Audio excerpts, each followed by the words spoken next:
Hello there from the Upper Peninsula here in the great state of Michigan. Today is Monday, August 3rd, 2026. How is everybody doing today? I hope you all had a great Monday and everything went as well as it could have for you.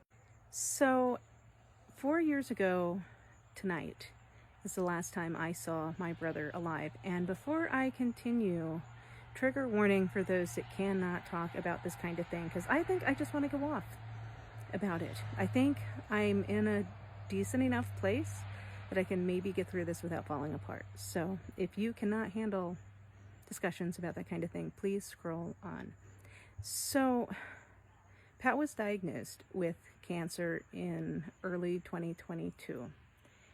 From that point, he lived about 4 more months, but our medical system, oh my gosh. Now, I have a medically complex child myself, so I have been through the ringer with her, and Lord save you if you ever become a victim of our healthcare system. It is nasty. So Pat had a quick, steady decline. By early June, he had gotten to the point where he couldn't get himself in the car anymore by himself. He was having trouble walking, just trouble across the board with a lot of things. And at that point, he had done most of his chemotherapy, and since he had been having so much trouble walking, he went in for, I believe, a PET scan. And when they went to read the scans to him, and again, he's declining steadily. Everything is becoming harder for him. And they told him, they looked at his scans, and the cancer they had seen in his bones earlier had disappeared. He was healing. So he celebrated. He started planning another vacation. He was a very avid hiker and took on many of the bigger trails in our national parks. He was very proud of that. And maybe a week or two after that, he crawled up to his bedroom upstairs and got stuck. He was in so much pain, he couldn't get back downstairs.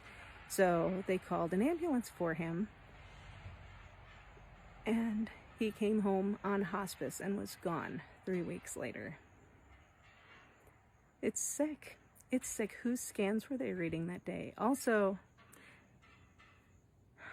we helped him leave. That's how hospice works, or at least that's how our hospice experience worked, is they gave us some medication and we divvied it out.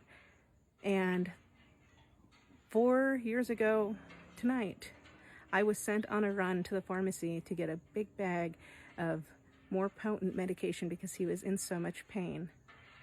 And looking back, the pharmacist knew what she was handing me. I didn't know, but she knew. And I took that back to my brother's house and we got him comfortable with all of that medication. I gave him a big hug, told him I loved him, and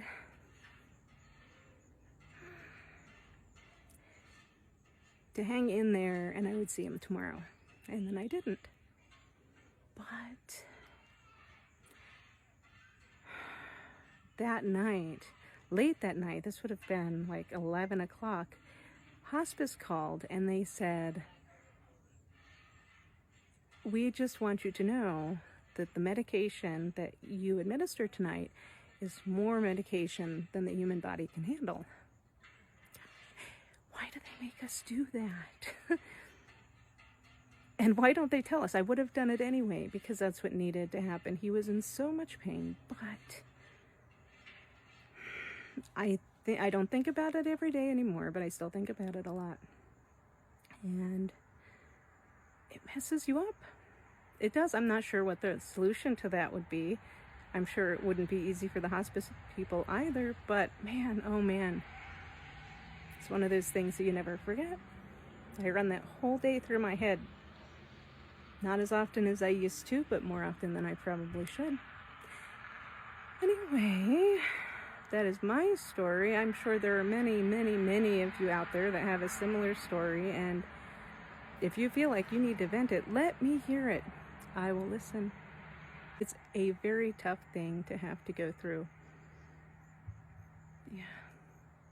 Anyway, that is all. My brother has been heavy on my mind a lot recently. There's only 3 of us. I have an older brother and a little sister, and my younger sister and I are both older than he is.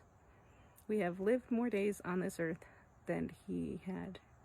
It's a strange place to be. Anyway, that is all for me. I hope you all had a great day today, and I will talk to you all tomorrow. I love you all. Bye.